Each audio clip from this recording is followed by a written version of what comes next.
moment de décider d'une programmation, on s'est demandé quel film pouvait être présenté qui puisse résonner avec cette exposition et son thème, les humanoïdes. On a pensé que des figures comme celle de Frankenstein ou celle des vampires pouvaient être adéquats.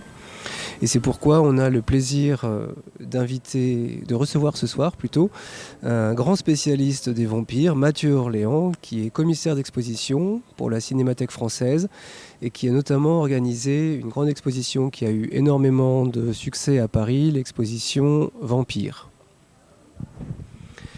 Cette conférence que je promets de ne pas faire durer trop longtemps avant que vous ayez le plaisir de voir le film dont on va parler, Mathieu et moi, s'intitule donc Vampire de manière assez évidente.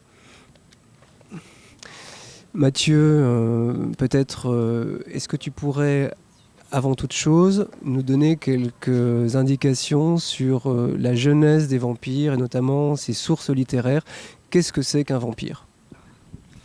Alors bonjour déjà, merci d'être venu ici pour voir ce film qui est assez rare. Hein. C'est un film produit par Andy Warhol mais que peu de gens connaissent et c'est magnifique de pouvoir le voir ici déjà. Voilà, merci à Guillaume et merci à toute l'équipe de cet accueil.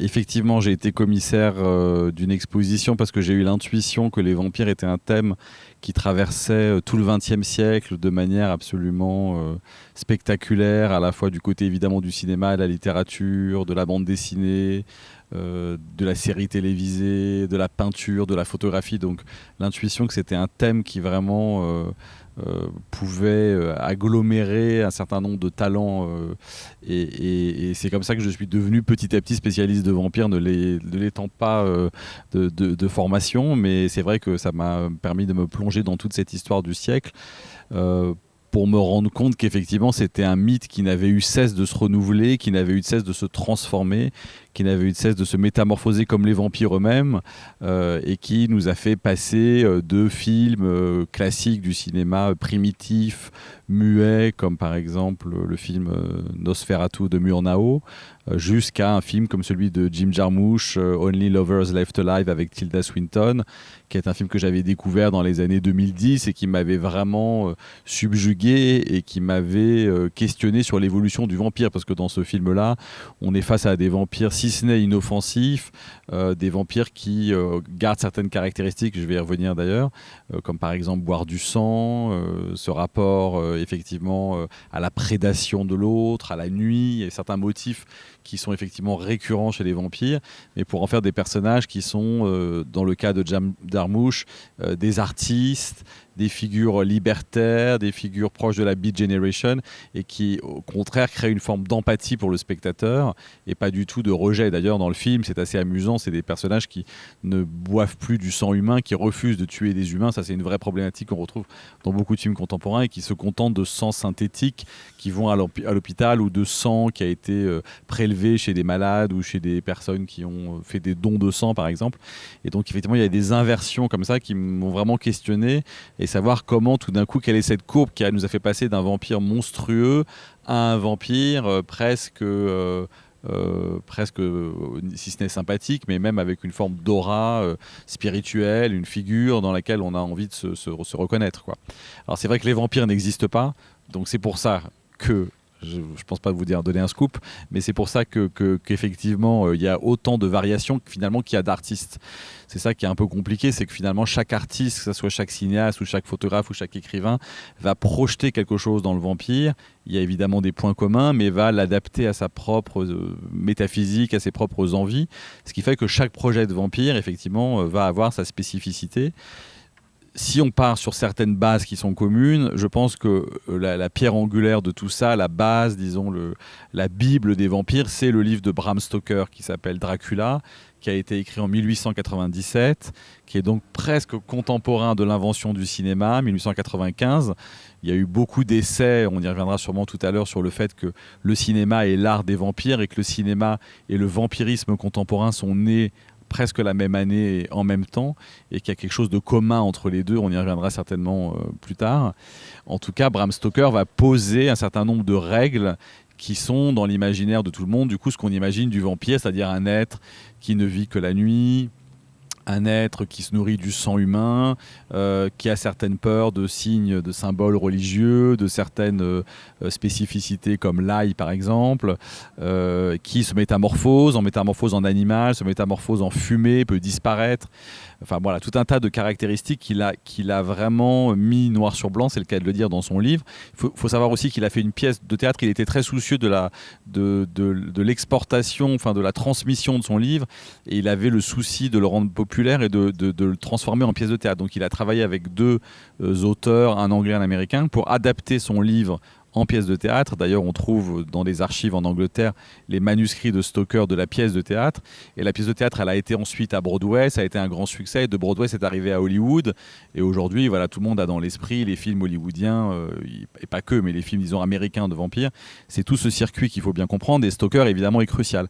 Ça ne veut pas dire, mais on va peut-être pas rentrer dans le détail parce que on va plutôt parler de cinéma ce soir, mais ça ne veut pas dire qu'il n'y a pas eu avant Stoker des livres de vampires. Il y en a eu tout le long du 19e siècle. Il y a eu Carmilla, qui était une femme vampire, 1872, écrit par Sheridan Le Fanu, qui est un écrivain irlandais. Il y a eu le livre de Polidori, qui était le médecin de Lord Byron, et qui a fait un livre aussi de vampires dans les années du début du 19e siècle. On retrouve même au 18e, chez Goethe, des figures de vampires, c'est-à-dire de revenants, de non-morts, de personnes qui hantent les vivants et qui ne sont pas comme des vampires désincarnés, mais qui sont incarnés et qui ont toujours une capacité de morsure, une dimension assez érotique même. Donc le vampire n'est pas né avec Stoker, il est même né dans le Moyen-Âge. On dit même que dans l'Antiquité, on retrouve des figures comme les striges, etc., qui sont très vampiriques. Mais le vampire moderne, tel qu'on le connaît, c'est Stoker en 97, et par l'adaptation de son livre en pièce de théâtre à Broadway, c'est devenu peut-être celui qui est le plus connu de tout le monde, quoi. Ce qui est intéressant, c'est que ces vampires qui sont comme ça d'apparence ou d'essence populaire, ces livres-là ont été recueillis dans la collection La Pléiade, qui en France est une des collections les plus prestigieuses sous le terme générique d'écrit vampirique. Ce qui prouve que là encore, comme Georges Condo, il y a un dialogue toujours entre la haute et la basse culture. Et ce thème des vampires, qui pourrait paraître un peu presque un thème forain, un peu amusant, a été repris par des très grands réalisateurs. Tu parlais de Murnau tout à l'heure. Son propre film a été réadapté ensuite par Herzog, Herzog. Oui. Puis encore dans les années 90. Ce qui prouve bien comme ça qu'il y a une grande appétence du monde contemporain pour les vampires, mais pas uniquement sur un mode plaisant. Non, c'est vrai que la fortune cinématographique du vampire, elle est énorme, et qu'on retrouve des films très hétérogènes. Et qu'effectivement, il y a du cinéma d'auteur, il y a du cinéma conceptuel, du cinéma politique, du cinéma très artistique. Effectivement, Murnau étant peut-être un des films les plus emblématiques. Et puis, c'est aussi tombé dans la culture populaire. Celui qui est peut-être la plus incarnée, c'est dans les années 70, Christopher Lee, avec tous les films produits par la Hammer en Angleterre, et qui étaient des films souvent érotico-burlesques, où il y avait une dimension un peu de frayeur, mais pas tant que ça, et qui était l'occasion de scènes mémorables, un peu grivoises. Après, il y a même eu des films qui sont même presque passés aux oubliettes. Et puis après, disons que dans cette courbe-là, peut-être que c'est quelque chose qui est important, peut-être que l'épidémie du sida, parce qu'il y a beaucoup de cinéastes qui s'en sont questionnés, a été un moment où la question de l'épidémie, la question de la transmission d'un virus par le sang, qui était à l'origine du vampire, parce que Stoker lui-même, il s'est basé sur des récits qu'il a trouvés en Serbie, enfin en Autriche-Hongrie à l'époque, en Empire ottoman, où il y avait des revenants. Il y a toujours la dimension du sang qui était très présente.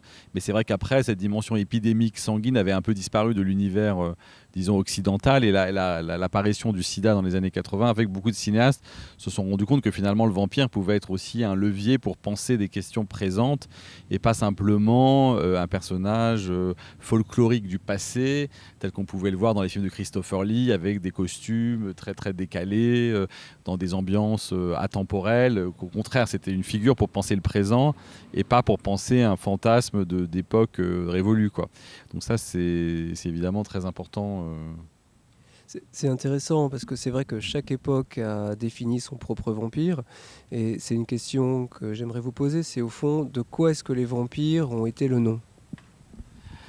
De beaucoup de choses, mais c'est vrai peut-être d'une forme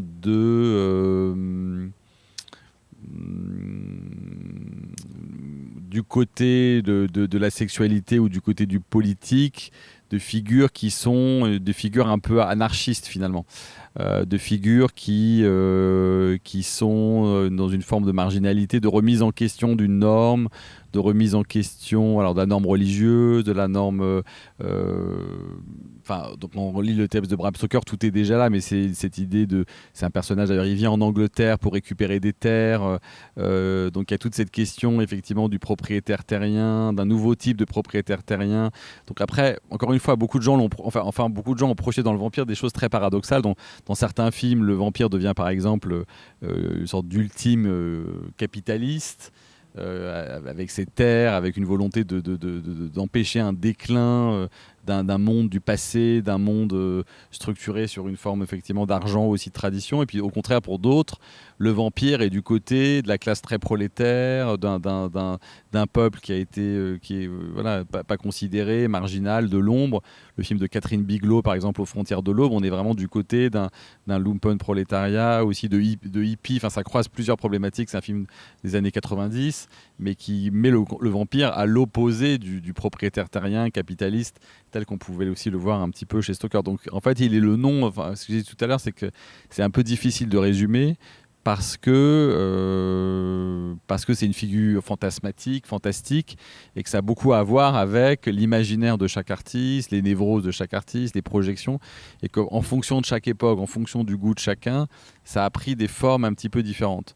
Mais il y a toujours l'idée d'une forme de danger, une forme de peur, une forme de remise en question, d'un ordre établi, et à chaque époque, la norme, elle est différente, donc le vampire qui est peut-être son négatif va changer de forme. Mais il y a quelque chose toujours, il y a quand même une forme, il y a toujours une forme de frayeur, il y a toujours, en tout cas, les deux facettes d'une même pièce, la frayeur et le désir. Il y a toujours cette question du désir quand même. C'est une figure qui inspire le désir, c'est une figure séductrice. Alors on a une image plutôt masculine, parce que Dracula, qui a vraiment peut-être colonisé notre imaginaire, on a tous l'image de Dracula, mais comme je le disais, il y a eu Carmilla avant, donc il y a eu des femmes vampires bien avant, il y a beaucoup de films sur des femmes vampires, films de Roger Vadim par exemple, les adaptations de la Hammer, il y a eu toute une veine Hammer autour de Carmilla, The Addiction d'Abel Ferrara, qui est un film sur quelque part des vampires un peu philosophes, qui réfléchissent autour des massacres du XXe siècle et qui, tout d'un coup, par réaction avec ce que les humains ont fait, deviennent presque des sauveurs de l'humanité. Donc c'est encore une autre forme de paradoxe. Et The Addiction, c'est aussi beaucoup vu au travers d'une femme vampire, qui est une jeune étudiante en philosophie, qui est contaminée par une femme dans les rues de New York. C'est l'époque d'un New York très infréquentable, de junkies, donc il y a aussi la métaphore de la drogue qui vient se superposer. Et cette femme c'est une expérience très initiatique. Donc il y a aussi des cinéastes qui tout d'un coup se mettent du côté du vampire. Et quelque part, le vampire, c'est une nécessité d'affronter une forme de réalité, et ils se mettent de leur côté, quoi.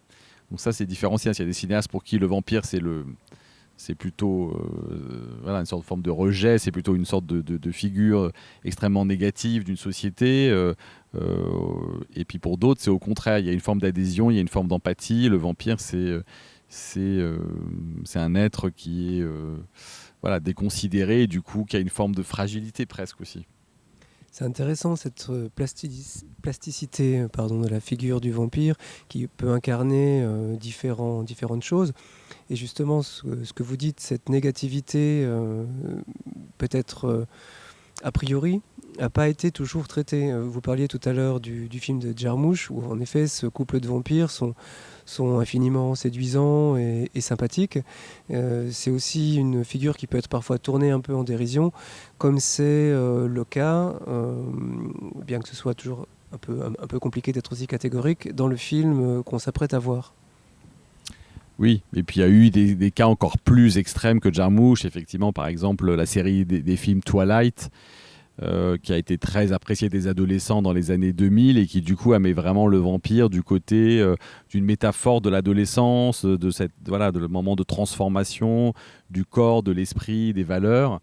et que le vampire devient cet être enfermé dans son corps qui ne reconnaît plus et qui se transforme, se métamorphose. Et donc là, on a avec Twilight, même un film qui a été des immenses succès populaires, bien plus même que Jarmusch, qui reste dans une veine expérimentale à sa façon. Effectivement, le film qu'on va voir ce soir, il est donc été réalisé par Paul Morisset, qui était un petit peu le cinéaste attitré de la Factory, donc cette sorte d'atelier de création qu'avait créé Andy Warhol dans les années 60 à New York. Et donc Warhol avait tout un tas, on va pas faire trop parler de ça, mais évidemment entouré de ses superstars, entouré d'artistes, entouré de cinéastes, en fait assez peu, surtout Paul Morisset. Bon, comme vous savez, Andy Warhol faisait lui-même des films, mais Morisset a travaillé beaucoup sous cette bannière, voilà, Andy Warhol présente. C'est le cas du film de ce soir, donc qui n'est pas réalisé par Warhol, mais produit par Warhol. Et c'est Morisset qui est aux commandes, qui avait déjà réalisé, disons, 3 films un peu cultes avec Joe D'Alessandro, qui sont des films qui seraient plus d'une esthétique un petit peu à la Warhol, un petit peu comme Chelsea Girls par exemple, de films sur la durée, sur le temps, des films en noir et blanc, des films d'improvisation. Donc c'est la trilogie Flesh, Trash et Heat avec Joe D'Alessandro. Et après, Morisset va faire des films un peu plus grand public, plus populaires. Il va commencer par un film sur Frankenstein, dont on parlait tout à l'heure justement, et puis Du sang pour Dracula, qui est une coproduction qui est tournée en Italie. Bon, on viendra peut-être un petit peu sur l'histoire après. Et c'est vrai que par contre, ce qui est intéressant, c'est de dire que bon, c'est vraiment un film de Morisset, mais produit par Warhol. Et Warhol, il a toujours été aussi lui-même très obsédé par les vampires. Lui-même d'ailleurs se voyait comme un vampire, il avait le teint blanc, il sortait que la nuit, cette sorte de sexualité inquiétante et diffuse, les lunettes noires. Et comme vous savez, à un moment donné, il avait même pris le nom de Drella, qui était son surnom, qui était la contraction de Dracula et de Cinderella, Cendrillon. Et donc, il y a eu le fameux album de Lou Reed, Songs for Drella, et donc Warhol s'est vraiment identifié. Et il y a eu des analyses intéressantes dans son œuvre, dans ses écrits. Il y a le fil rouge du vampirisme qui apparaît. Par exemple, il dit dans son fameux livre, La philosophie de A à B, à un moment donné, il dit: je suis obsédé à l'idée, j'ai pas la phrase exacte, mais je suis obsédé à l'idée qu'un jour je me regarderai dans le miroir et que je ne m'y verrai plus. Donc il y a toute l'idée du miroir, du double qui l'intéresse, toute la violence de la culture américaine aussi qu'on retrouve dans le vampire, le côté quand même très sanglant. Et donc voilà, Warhol s'intéressait aux vampires et je dis encore une fois dans un côté un peu autoportrait, et aussi s'intéresser aux vampires comme une forme ultime du show business, enfin de quelque chose qui aurait à voir avec un acteur ou une actrice qui serait dévoré par son image, par l'image qu'il a créée. Le vampire, ça joue sur cette idée effectivement de projection, d'image, de fantasme. Et donc il s'est intéressé particulièrement à Bela Lugosi, par exemple. Il a fait de nombreuses sérigraphies de Bela Lugosi, dont une de Bela Lugosi en vampire, parce qu'on a souvent dit de Bela Lugosi qu'il était très caractéristique de ce Hollywood Babylone dont parle Kenneth Anger, qui était effectivement l'idée d'une sorte de folie et qui, on a souvent dit que Bela Lugosi s'était pris pour son personnage et qu'il vivait comme un vampire, il dormait dans un cercueil. On retrouve ça d'ailleurs dans les films de Ed Wood, ce cinéaste série B, série Z. Donc Bela Lugosi intéressait beaucoup Warhol, comme d'autres stars, où tout d'un coup la personnalité, la réalité de l'acteur ou de l'actrice se mélange à la fiction et on ne sait plus très bien reconnaître finalement qui a fécondé de qui a fertilisé qui est le vrai, qui est le faux. Et il y a un peu ça chez le vampire. Le vampire, il se multiplie, il cherche perpétuellement à se reproduire par le sang, par avoir des victimes. Donc il y a quelque chose qui à mon avis, faisait penser qu'il y avait dans le star system aux États-Unis, en particulier à Hollywood, même si lui était à New York, mais il y avait quelque chose de vampirique. On est vampirisé voilà, on est colonisé, on est vampirisé. Tous ces termes, ils existent dans le cinéma. On dit la vampe aussi. La vampe, ça vient de vampire. La première vampe au cinéma, c'était Teda Bara, dont on disait que c'était une femme dangereuse, une femme sulfureuse, une femme qui pouvait mettre en danger les hommes avec un côté un peu aussi irrationnel et fantastique. Donc Warhol s'intéresse beaucoup aux vampires. Il a fait des sérigraphies, il a fait des photographies assez connues aussi de fêtes Halloween où il y a beaucoup de vampires. Donc je pense que même si le film n'a pas été réalisé par lui, il lui doit beaucoup. Il y a dû avoir des discussions entre Morisset et Warhol. Et d'ailleurs, en relisant des choses, Warhol, enfin c'est pas Warhol qui le dit, mais c'est Udo Kier, l'acteur du film, qui dit que Warhol était quand même très présent sur certaines scènes du film. En particulier, vous verrez la scène d'ouverture, la scène du générique. où Udo Kier se maquille avec du sang, mais en même temps le sang est comme un maquillage. Donc on ne sait plus très bien si c'est l'acteur qui se maquille dans un personnage, se maquille en vampire, ou le vampire qui se prépare avec du sang. Enfin, il y a quelque chose de très ambigu, comme je l'ai dit, sur la séparation très difficile du vrai et du faux. Et Udo Kier a dit que Warhol avait été très partie prenante dans cette scène qui est très belle et qui se termine par un plan qui a un tour de passe-passe de cinéma, mais qui montre souvent aussi que les films de vampires sont des films qui posent des questions formelles au cinéma de mise en scène et qui essayent par le montage, par la superposition, par la musique, qui essayent de provoquer le spectateur. Là, c'est par un plan très simple de la caméra qui se met devant un miroir. Et comme les vampires sont censés ne pas avoir de reflet, c'est une des autres règles de Stoker. Et ben, non seulement on ne voit pas la caméra, bon ça, des histoires d'angle, de physique, mais on ne voit plus le personnage de Udo Kier qui a disparu. Donc c'est un plan assez mémorable qui ouvre le film, et je crois que Warhol y a pour quelque chose dans ce film. Donc c'est aussi, je dirais, plus que produit par Warhol, un film un peu sous son influence. Ce qui est intéressant d'un point de vue d'historien de l'art, c'est de voir que les vampires, au fond, cette manière de se réapproprier l'énergie de l'autre, sucer son sang, etc., c'est une forme d'appropriation, de réappropriation. Et c'est typique ça des films de vampires. Par exemple, on parlait du film de Murnau qui a été retourné à l'identique, vraiment plan par plan, par Herzog avec Klaus Kinski. Deux films merveilleux. Le deuxième est presque aussi bon que le premier, en dépit du fait qu'il est presque un plagiat.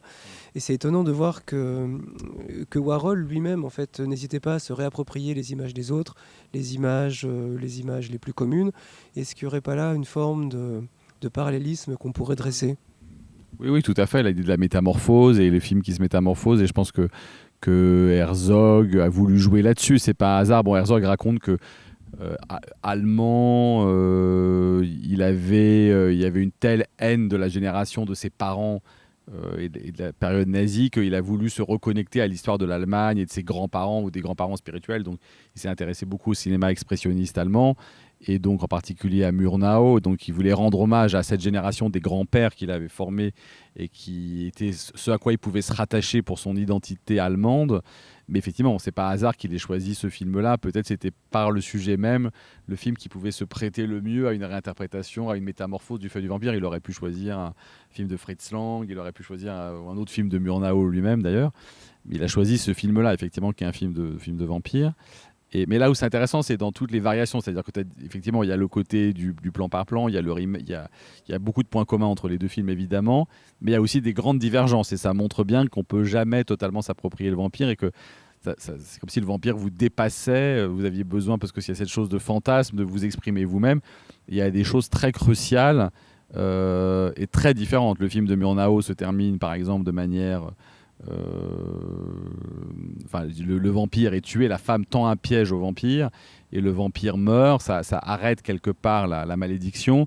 Dans le film d'Herzog, c'est beaucoup plus ambigu. Avant de mourir, il a contaminé un homme, et ça laisse entendre que le vampirisme, et donc tout ce qu'on peut dire derrière, ou une sorte de malédiction, va continuer et va se perpétrer. Donc il n'y a pas du tout la même volonté de finir.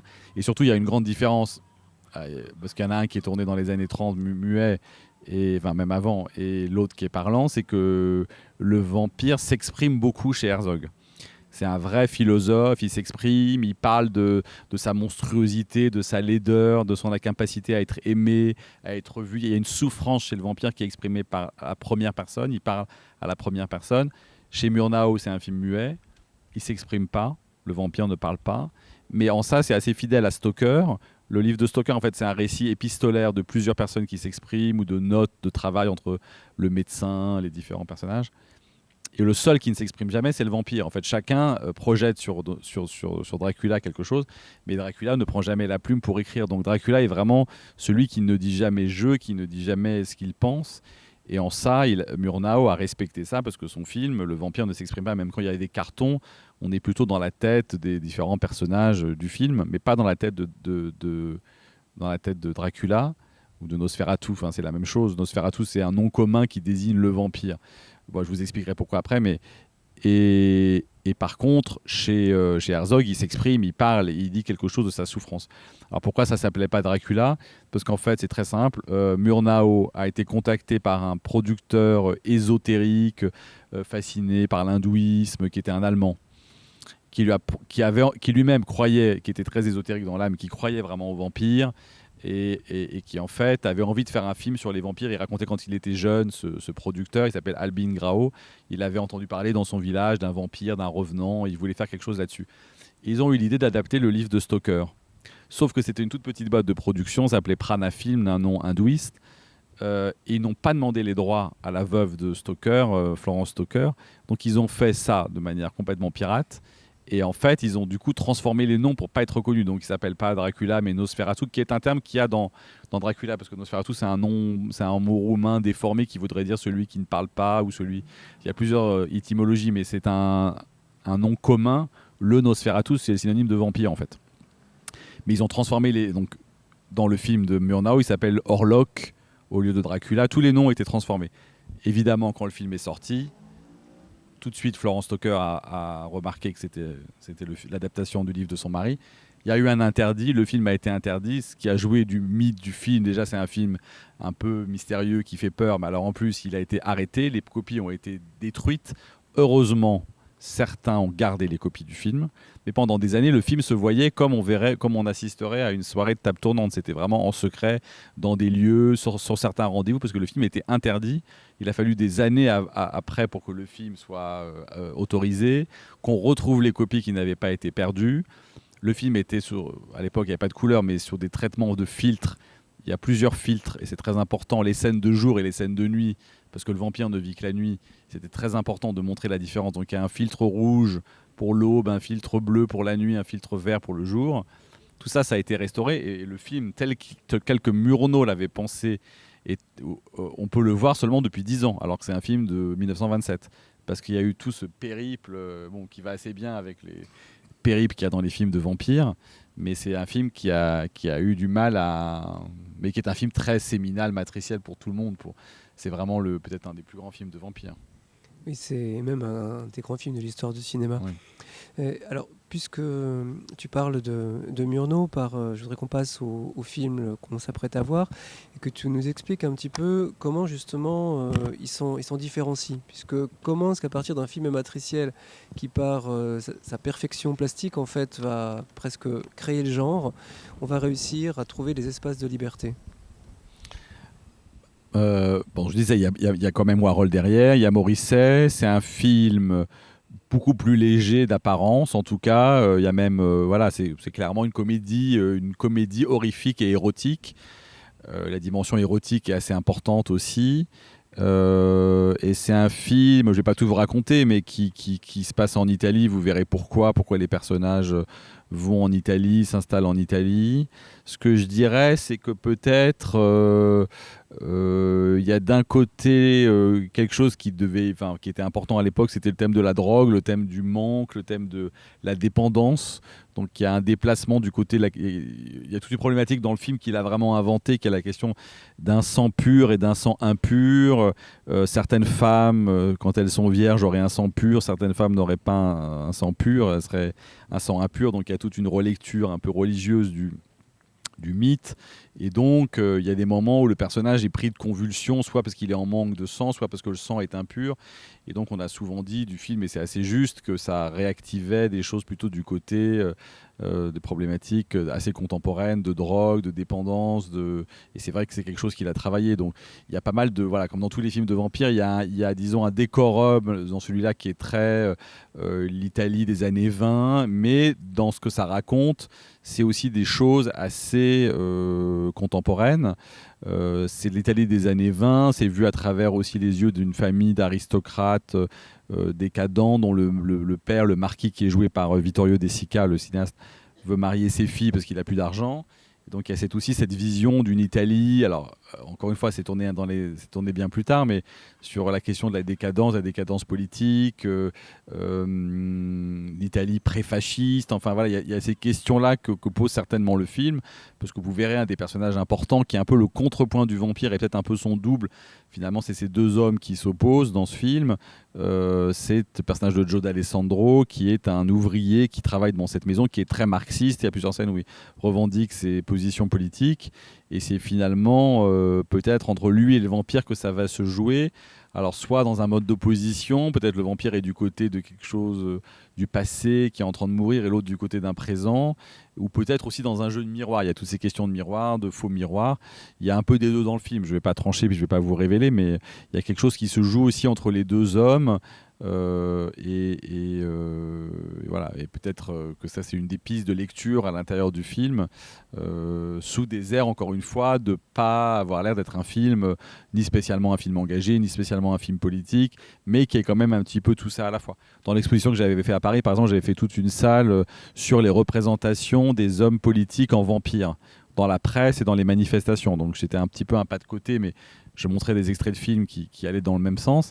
Mais recensé, c'était extraordinaire. Depuis, on a commencé avec la naissance du cinéma, donc peut-être la Première Guerre mondiale un peu avant, jusqu'à aujourd'hui. On ne voulait pas trop froisser des gens encore vivants, donc on s'est arrêté un tout petit peu avant. Mais tous les hommes politiques ont été représentés comme vampires dans des manifestations, dans des films, dans des journaux, dans de la presse, qui représentent celui qui abuse, celui qui prend le pouvoir, celui qui détruit le peuple. Et donc on avait tout un tas de Margaret Thatcher en vampire, de Saddam Hussein, de George Bush, selon des angles très différents. Et on a rencontré, on a interviewé aussi pas mal de ces dessinateurs ou de ces artistes pour voir comment ils l'avaient, pourquoi ils avaient choisi, qu'est-ce qu'ils voulaient raconter. Parfois ça a été critiqué. Je me souviens qu'il y avait une artiste il y avait aussi des choses qui avaient été mal interprétées, du coup qui avaient voulu retirer leur image. Pas de notre expo, mais en général, du coup, ne voulaient pas les montrer dans l'expo. Parfois, on les avait accusés de certaines choses qu'ils voulaient pas, qui étaient juste une critique politique. Et donc, je me souviens plus exactement, mais en tout cas, il y avait beaucoup de représentations d'hommes politiques, et puis de choses bien plus anciennes, de la guerre de 14, de l'anticléricalisme. Enfin, il y avait de versions qui étaient très récurrentes. Et ce film-là touche un petit peu à ça, sans avoir l'air de trop y toucher au départ. Mais je pense que c'est quand même un thème important à l'intérieur du film. Et beaucoup de gens aujourd'hui utilisent ça. Il y a beaucoup de femmes cinéastes, on avait remarqué beaucoup de femmes cinéastes contemporaines qui font des films de vampires. Il y avait cette jeune femme qui est d'origine iranienne, qui s'est installée aux États-Unis, Anna Lili Amirpour, qui a fait un très beau film de vampire en noir et blanc, tourné que à Los Angeles, mais avec uniquement la communauté autour d'elle d'exilés iraniens. Donc c'était à la fois une critique, effectivement, de l'emprise sur les femmes dans l'État iranien contemporain. Et donc, c'est aussi important, je pense, pour pas mal de femmes, de prendre ce mythe à bras-le-corps, qui a souvent été aussi vu comme un mythe un peu phallocratique, machiste. Souvent un homme, encore une fois, j'ai dit, il y a des femmes vampires, mais dans l'imaginaire, c'est souvent un homme qui va vampiriser une femme, et la femme est la victime, et la femme est soumise à l'homme. Et il y a comme ça une scène de viol qui se joue quelque part dans le vampirisme. Après, c'est souvent pour la critiquer, mais après, avec le temps, vu que les films sont devenus de plus en plus légers, un peu badins, disons que c'est devenu une sorte de topos un peu banalisé et qui pouvait être un peu dangereux, qui était une sorte de représentation presque romanesque d'un viol vu sous l'angle d'un vampire, quoi. Donc je pense que c'était important et je trouvais ça très logique que des femmes contemporaines s'emparent du mythe pour le retourner et faire souvent des femmes vampires féministes qui certes, parce qu'elles sont vampires, vont rejouer quelque part l'idée de la morsure, de la contamination, mais avec un autre sens derrière, quoi. Donc ça, c'est important de voir aussi le film dans son contexte, parce que le film, il peut peut-être par certains côtés dater un peu sur ces questions de représentation homme-femme, en tout cas. Et pour terminer, j'aimerais que tu nous dises quelques mots des qualités plastiques de ce film. Ce que tu en penses, est-ce que c'est un film qui, d'un point de vue cinématographique, est particulièrement réussi, ou est-ce qu'il est maladroit? Enfin, voilà, on aimerait avoir ton avis. Alors, pour être honnête, j'avoue que je ne l'ai pas revu récemment. Il n'est pas facile à voir. C'était justement l'originalité. Donc, je l'ai vu évidemment plusieurs fois, mais j'ai pas les plans extrêmement précisément en tête. Je me souviens, je l'ai déjà dit, cette première scène qui me semble très emblématique, et de la place de Warhol dans le film, de ce jeu de miroir, de ce personnage qui se maquille. Après, il y a quelque chose sur les les... scènes de morsure que tu avais présenté à la Ouais, Cinémathèque qui est assez ouais, incroyable. ouais. Il y a les scènes de morsure. Il va très loin, disons qu'au moins le Ça film... ressemble, on dirait que les personnages font l'amour. Ouais, il y a quelque chose de très sexuel et de très... et en même temps d'assez trash dans la vision comme ça du sang, mais en même temps presque un peu burlesque. Enfin, toutes les qualités, elles sont là. Dans la mise en scène, j'avoue, faudrait que je revoie le film pour vous dire précisément. Je me souviens plutôt effectivement d'un suspens, d'un ton, d'un mélange de plusieurs...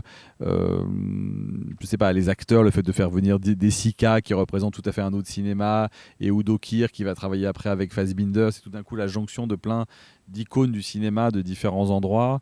Et puis, je me souviens particulièrement d'un travail assez beau sur les décors un peu de ce château un peu vide dans lequel errent les personnages. C'est souvent quelque chose d'assez important, les lieux dans les films de vampires.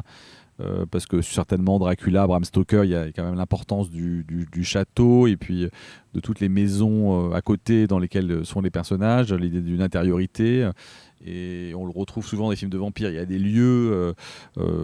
Celui qui est peut-être s'il y avait un film que vous pourriez revoir et qui est vraiment le plus proche de Bram Stoker, c'est le film de Francis Ford Coppola, qui d'ailleurs s'appelle non seulement Dracula, mais Bram Stoker's Dracula, donc qui est vraiment une citation, enfin, qui montre la référence à Bram Stoker, et c'est peut-être celui qui est le plus précis dans le rapport au mythe, à l'histoire de Dracula. C'est vraiment un film que je vous invite à voir parce que c'est peut-être celui qui est le plus proche, entre autres sur la fin. J'ai parlé des différentes fins, on a parlé de Murnau tout à l'heure. Dans Murnau, la femme piège le vampire parce qu'en fait, elle sait qu'il est amoureux d'elle, il vient dans sa chambre, il fait l'amour à cette femme en même temps qu'il la mord, mais il ne voit pas le temps passer, il oublie de rentrer à temps dans son château, dans son cercueil, et donc quand il se lève du lit, le jour, et elle est en train de mourir, mais elle ouvre le rideau, et la lumière le brûle et le tue. Et en fait, ça, c'est une invention de Murnau. C'est-à-dire que Murnau, il a été assez fidèle au récit, comme j'ai dit, de Stoker, même s'il n'avait pas les droits. Mais il a inventé, et c'est génial, il a inventé cette idée de la lumière qui tue le vampire. Chez Stoker, c'est un peu dit que le soleil va affaiblir le vampire. Mais Murnau va vraiment créer quelque chose qui, du coup, est une vraie question de cinéma, parce qu'on sait bien que la lumière détruit la pellicule, détruit le cinéma, et c'est comme si le vampire devenait vraiment un être de cinéma, parce qu'il est détruit par le soleil.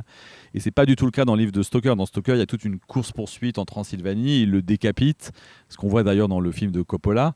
Et donc, vraiment, Murnau a inventé quelque chose sur le rapport à la lumière et à l'ombre qui va rester dans l'imaginaire des gens. Et beaucoup de gens pensent que c'est dans le livre de Stoker ou que c'est dans la mythologie vampirique, mais c'est une invention du cinéma. Et je pense que c'est une invention qui parle du cinéma, qu'effectivement, le vampire, comme le cinéma, bah, vous voyez, on est obligé d'attendre la nuit pour voir le film. Il y a quelque chose du rapport à la lumière destructrice. Et voilà, et tout ça, on le retrouve d'ailleurs un peu dans le film, mais bon, ça crée, disons, une cosmologie. Le film, il est à prendre aussi dans cette cosmologie-là. Merci beaucoup Mathieu, la nuit tombe, il est le temps de laisser la place aux vampires. Bah merci, bonne projection.